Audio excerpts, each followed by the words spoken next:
Alright, let's build a radio tray. Show you all the little things I do building my radio tray. Not necessarily anything that must be done to affect the performance of the car, but I do some pretty cool things to the radio tray, so I'm going to show you what those are. So the first thing is, if you're not running Servos, you should be. They're absolutely amazing.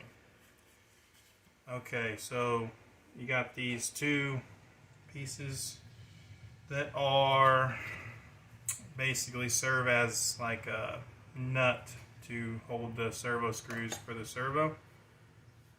I'm going to just put a dot of glue on it, and then I'm going to stick it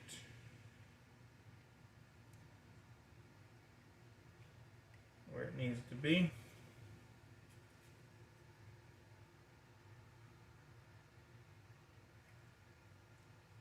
That's just going to make life a little easier.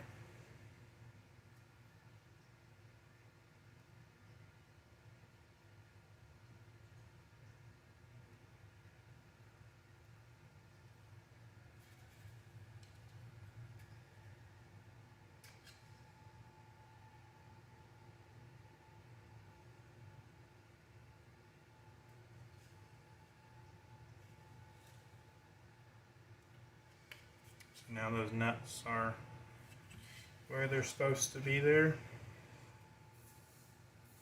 Alright, next thing is we'll drop in our servos.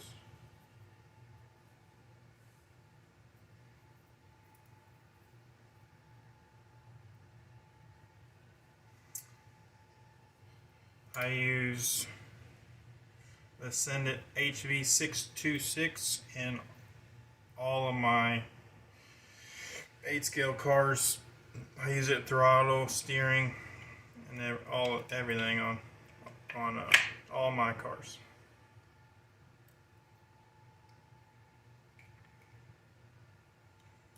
The 490 is also a good option. Send It RC HV490. But I prefer the 626.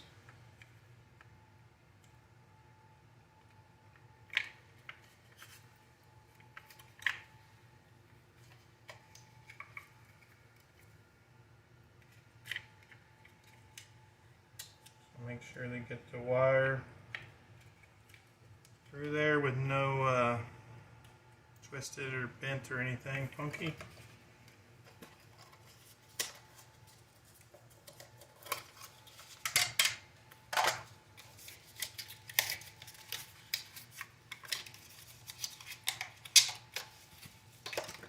I don't use any kind of rubber grommets or anything on the ears or nothing like that. I like to bolt my servos nice and solid. You really don't want your servo moving around or flexing or having any kind of give in it. Throttle or steering, both of those, it's just going to make it feel you're not going to feel as connected to it. It's going to be inconsistent and going to be what you want. Okay, so we'll go ahead and screw those down. Now I use a 1.5 millimeter shim under my servos. I use these nice carbon fiber ones, but the kit does come with servo shims, 1 millimeter option and 2 millimeter options.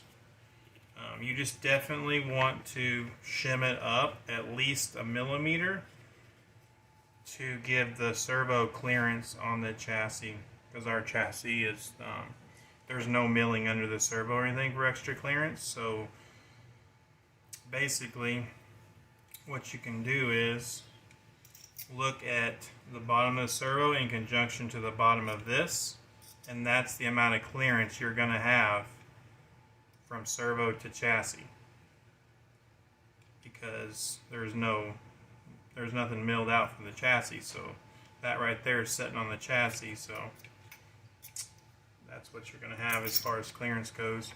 You're going to want to have at least, I would say, 1 millimeter, 2 millimeters would be better of clearance, because that chassis has a ton of heat on it. And also with flex and everything else, you don't want your servo to ever touch the chassis in any way. You don't ever want to contact the chassis. All that stuff can cause premature failure to your servos, and that's not fun.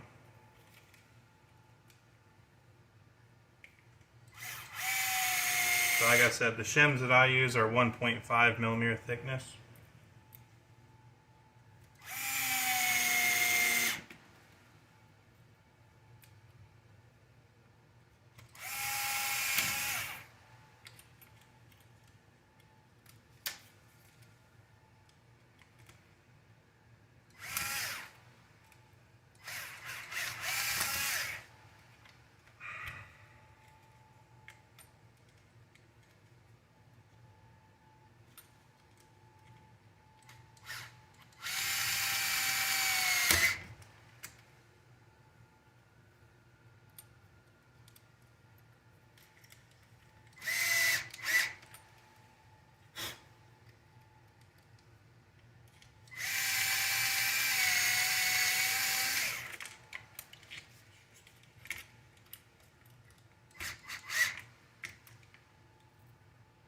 So the glue is really just enough to get one screw started, because you're going to break that glue trying to get that screw started. So once you get the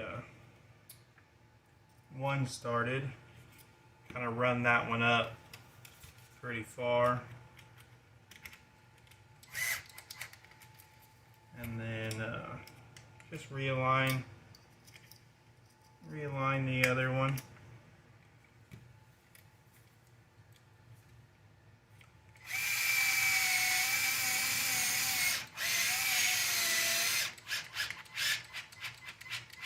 There it goes. Now I'll run them down by hand. You don't want to do that by drill. It's pretty easy.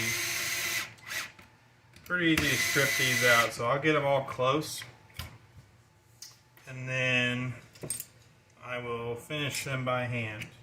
And I'm using countersunk, or what are they called? Flathead screws, the ones that have the bevel to them, that are they countersink. And what those do is save you from having to spend $20 on those fancy servo screws, for one. And for two, what they do is actually the concave part goes down into the servo ears and locks your servo in place from being able to move in any way. It centers the servo up when that concave part goes down in there. And like I said, it also allows your servo to not move around.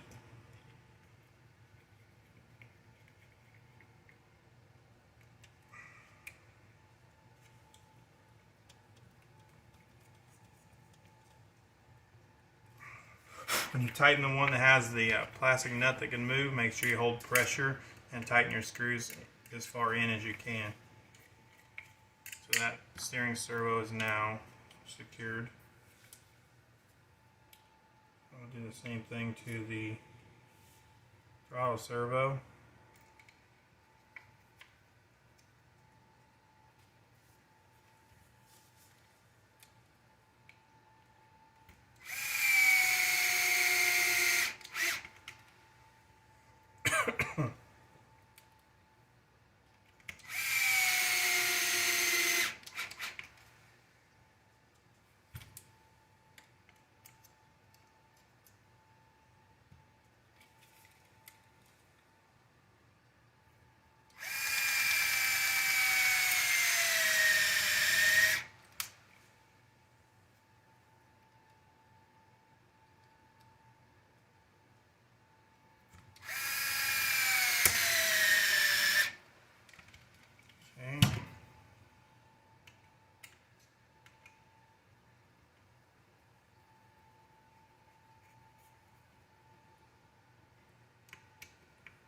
I said, I lock my servos down completely, so there's no way they can. You don't want them to be able to move around. That's just going to change the. You're not going to have as direct a feel. You know, with the servo, if you put those rubbers in there and the servo moves or flexes when you give it brake, that's going to change your brake feel. Or if the servo, you know, gives or flexes when you turn the wheel, that's going to make your steering not feel as direct. So you don't really want that to happen. So definitely just lock your servos down. And anymore, especially with the Senna servos, they are so high quality and strong, you're not going to have failures not running the. I've never ran the rubber pieces. And so now you got the 1.5 on there. You can see there's about probably, I don't know, solid 2 millimeters there. Okay, so on the steering servo routing, the key is to make sure you don't run it on this side of the throttle servo where the spur gear is going to be.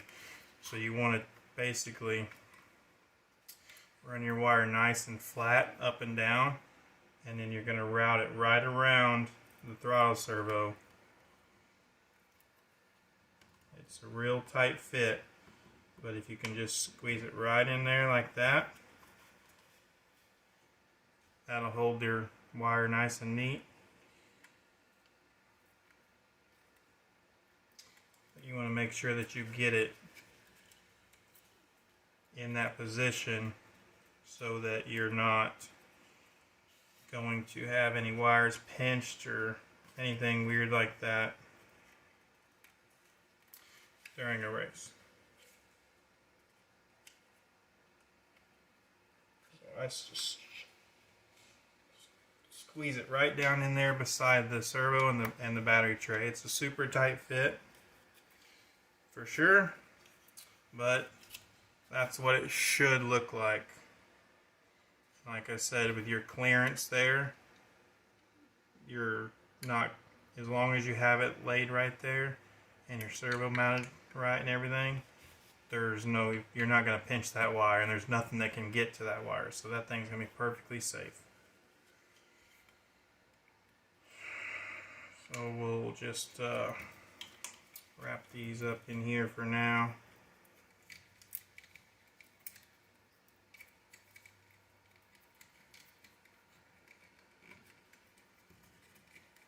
Okay, so the next thing I wanted to do and show you is the mounting of the switch that I use. Not everybody uses a switch, but I do. I like the Expert one.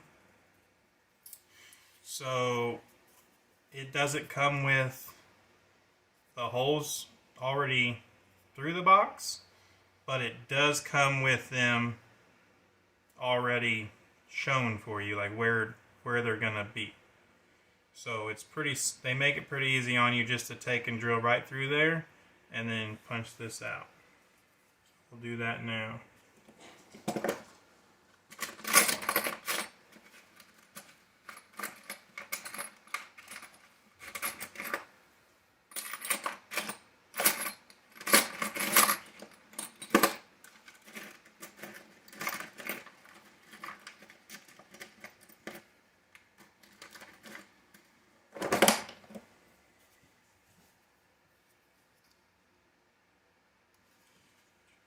Okay, that's the drill bit I want.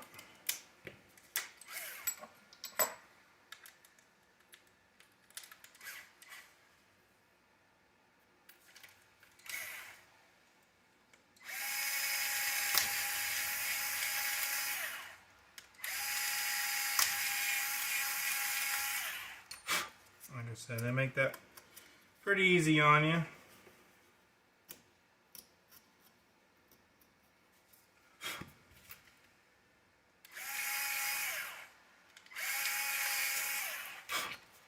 Okay, so there's those holes. Now with the expert switch, it's just a push button. Just got this little push button, so you don't really need to have this whole big thing notched out. So all you really need is the center of it, just big enough for this to go through. This is kind of oval shaped, so you're going to need most of it, but you're not going to need all of it. So what I'm going to do is try to get as close to that there as I can, because I have OCD.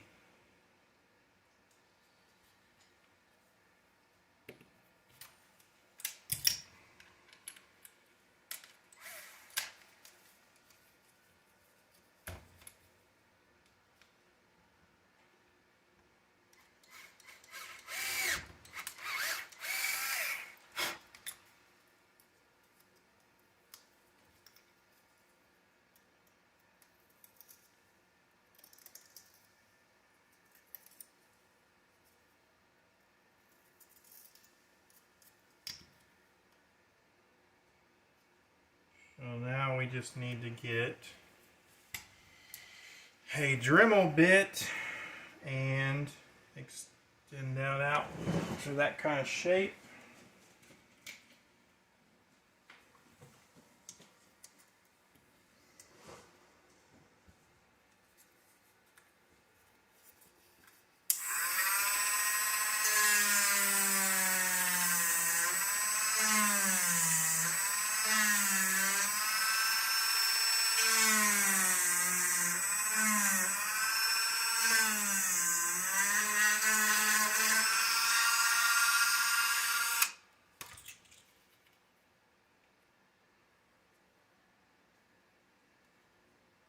Like that. Looks pretty good to me. Clean this up with an X-Acto.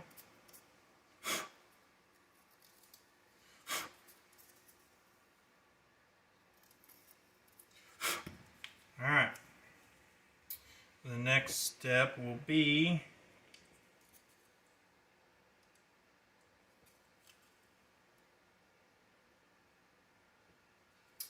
fitting this in here. It's a little big if I remember right. You kind of got to trim it down some. Yeah, it kind of rides up on those lifted edges where the box bolts to the radio tray, and then again up here I need to pull back about just a little bit, nothing crazy. So I'll get my scissors and then just trim off these sides, and then trim just a tiny bit off this front, and then that should fit right in there, no problem.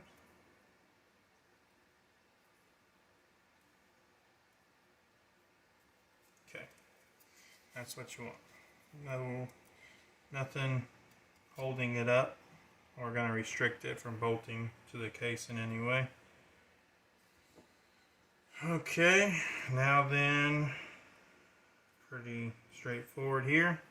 Just bolt this switch in place. I don't use the cover. I think it doesn't look as good. It's not as clean looking.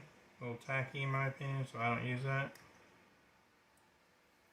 To each his own.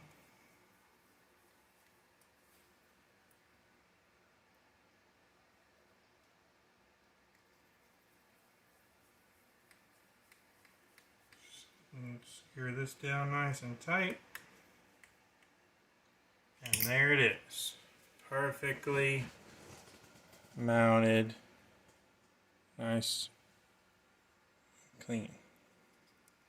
Push button switch. Alright, so another thing I do to this top plate is I get rid of this antenna mount because I don't use an antenna.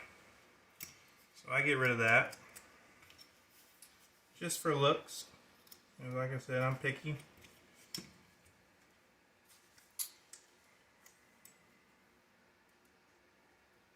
I use a sanding drum and sand it all the way down.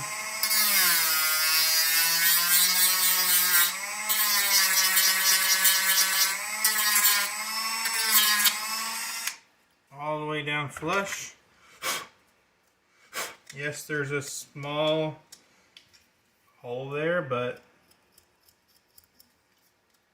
that doesn't change anything. There was a hole there before. The only difference was there was a hole that's stuck up a little bit. Now it's nice and flush.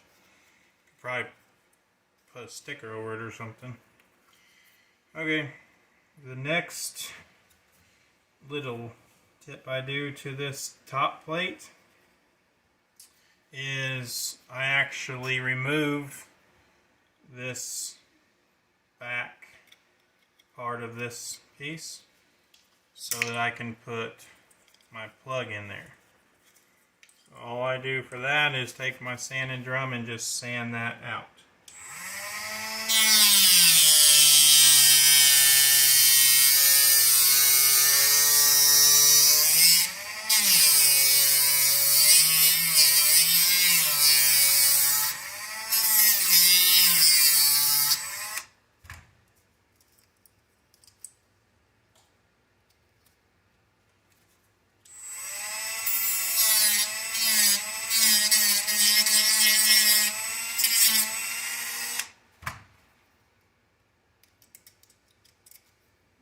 Clean up all the shavings with the X-Acto.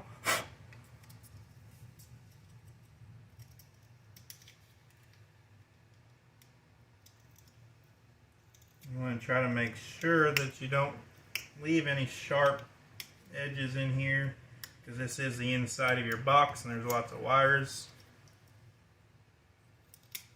in there. Try to get those all as smooth as you can.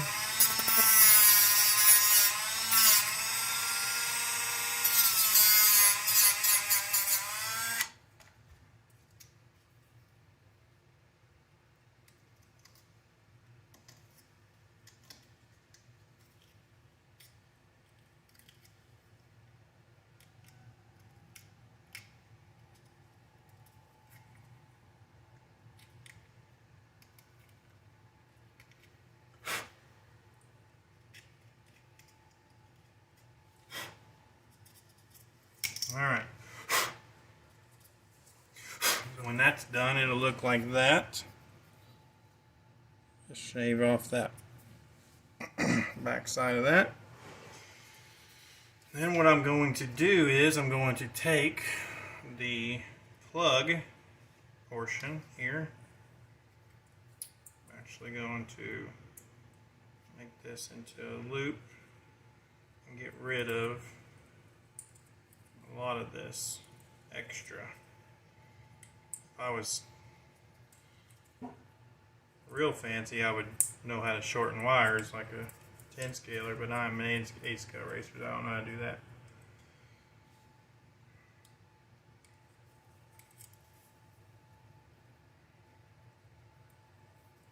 So then you're going to just take your plug and you're going to put it through that hole.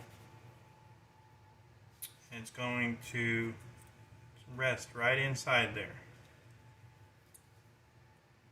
What I'll do is I'll go ahead and use this other end to plug into it. Plug that in, and what I'm going to do is use that just for a guide, because what I'm going to do is I'm going to use this top piece and notch this out, and what I want is glue this plug down to where when I put this on, that end right there beside those wires is going to be butted up against this flat spot here, so that during a run and long mains and stuff, this can never come unplugged. The battery will never be able to come unplugged during a run, or even wiggle loose or anything like that that can cause failure.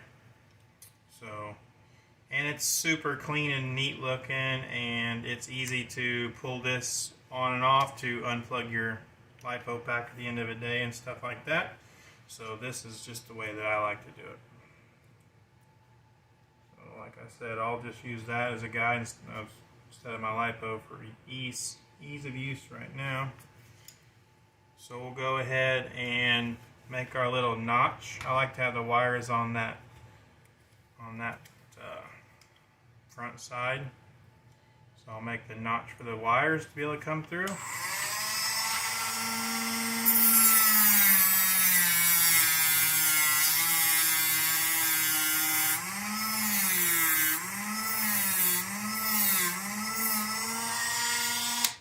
It's about half of the little edge here that you got to get rid of. Again, make sure there's no sharp edges. It's going to cut your wires.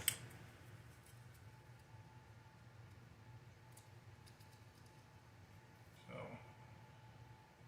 yeah, just like that. So look, it'll have this edge will capture that plug when it's in there.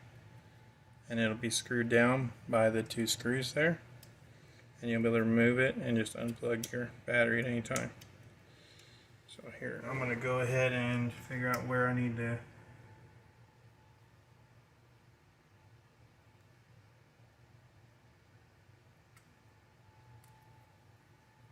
glue this down.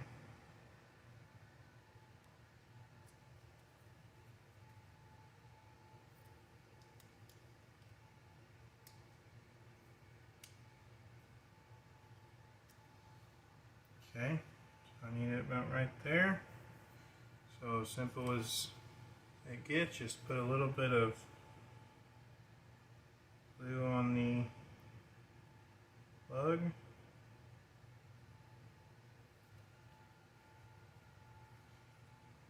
And line it up where you want it.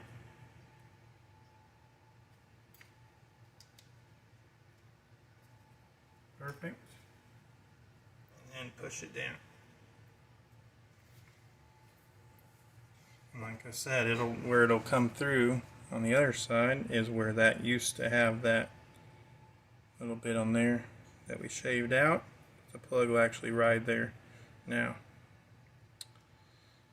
So that is where your LiPo will plug in, and then you'll plug your LiPo in, and then you'll drop your cover on, and then it'll be nice and captured. Never have a failure during a race. So pretty nice, clean, looks clean. And it's effective, which is good. I like effective. Okay, so we'll just go ahead. I'm not going to video me putting receiver and stuff like that in. There's nothing to that, so nothing to show you there. So let's go ahead and drop this lid on here.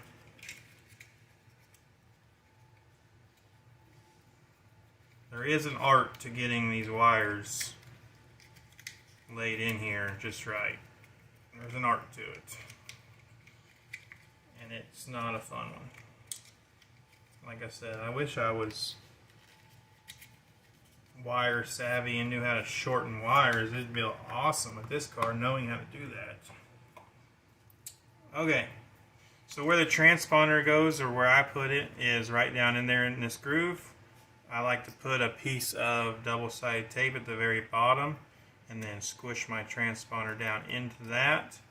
And then there is you see on here, there's a nice little slot right here where the wires for the transponder go right into the box. So that's pretty cool. And it just lays right there and it goes right in. It looks nice and clean.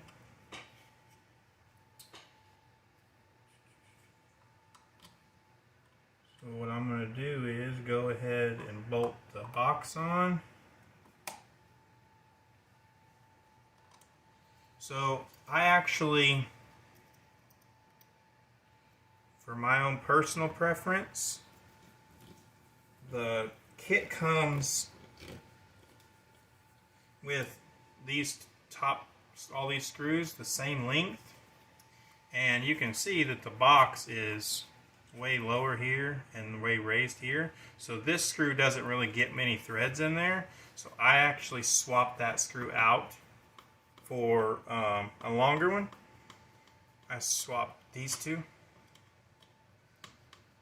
May not be a required thing, but I do it on my personal cars. I'm not going to do it now because I don't have the screws out and I don't want to take the time in the video to go dig the screws out, so I'll just go ahead and put this on like this. I just wanted to make a mention of it.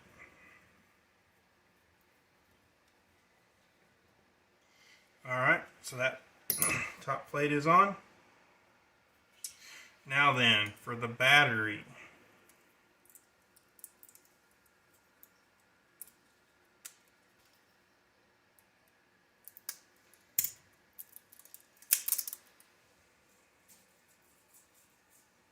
Okay, so there's a few things with the battery that you don't just want to drop it in.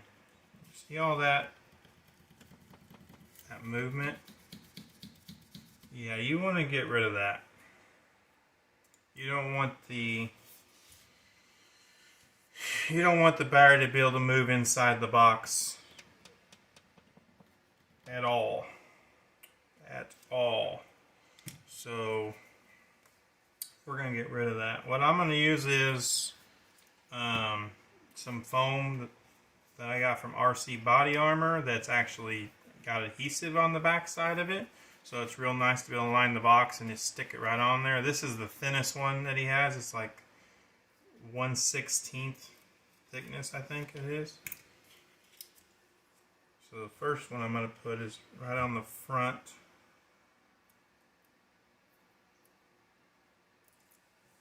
Box.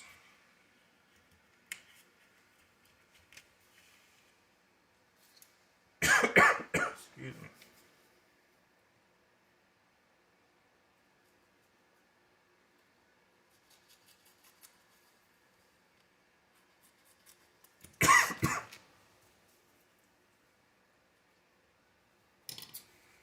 And we'll put one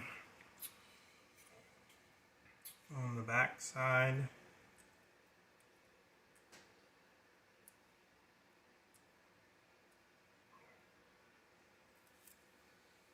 Actually, I'm going to put it right here on this side.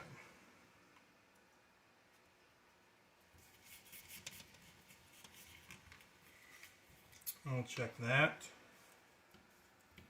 That feels pretty good, but I can still see there's quite a bit of a gap on that side. Even though I can't really move the battery because it's got this tension on it, I'm still going to take up that air gap on that side.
Alright, now that it's padded and nice and tight,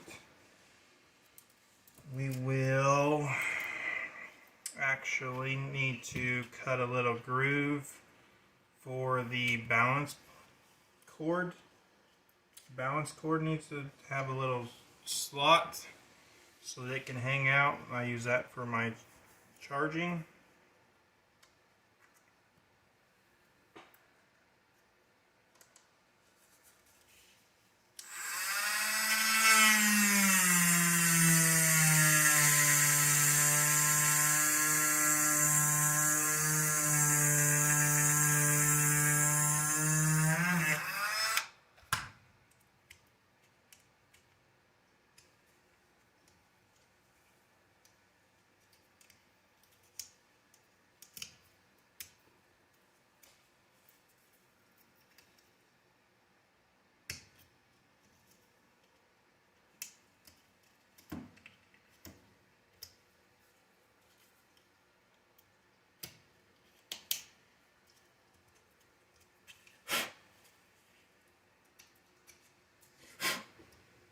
Once you got that all cleaned,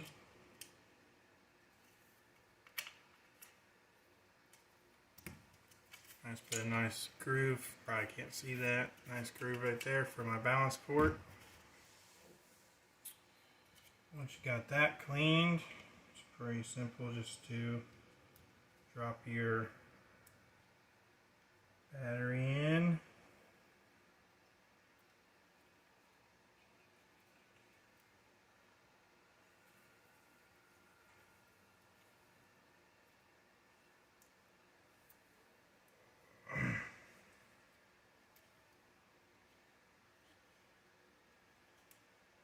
Twisting these wires up because I didn't like how they were all loose.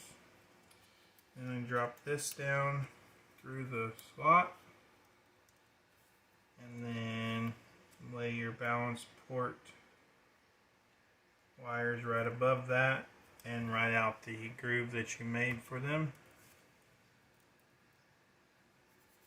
And then you're ready to put the top plate on.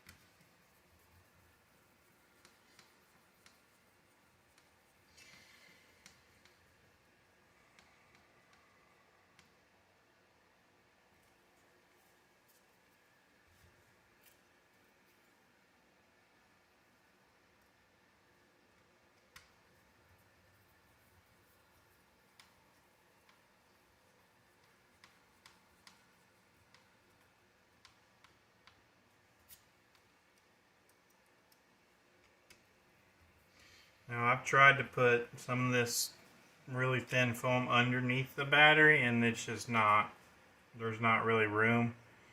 You can do it, but it makes this top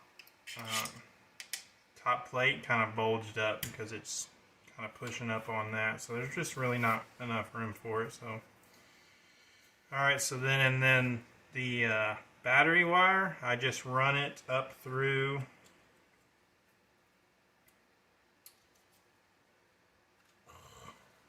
really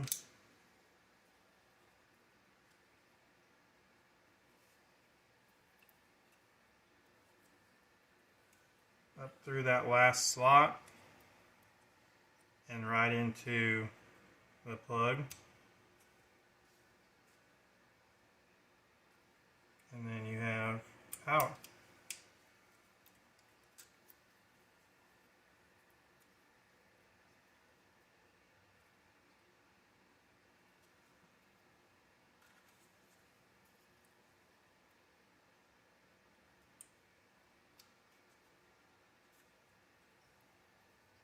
So like I said, that wire it'll just lay down there underneath the chassis and it can't get out or nothing, so that's perfect for that. This one's same, everything's captured.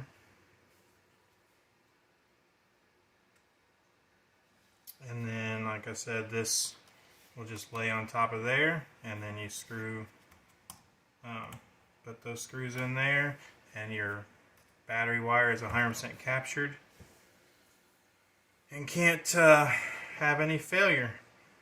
So, and then at the end of the race day, you just pull your 2 screws, pull that off, and then drop your plug out so that your battery don't drain. You never want to leave a LiPo plugged in. So there it is. There's my WRC SBX-1 radio tray build to my spec. Like I said, the transponder drops here, wire direct in, and then my receiver. Nothing fancy with the installation of the receiver. I just double side tape it to the bottom, and then drop my wires in, and I try to route the wires in there as clean as you can so that nothing gets pinched or anything. And that's about it. So I'll drop this radio tray into the car off camera, and then we'll be back for another video to install the linkages.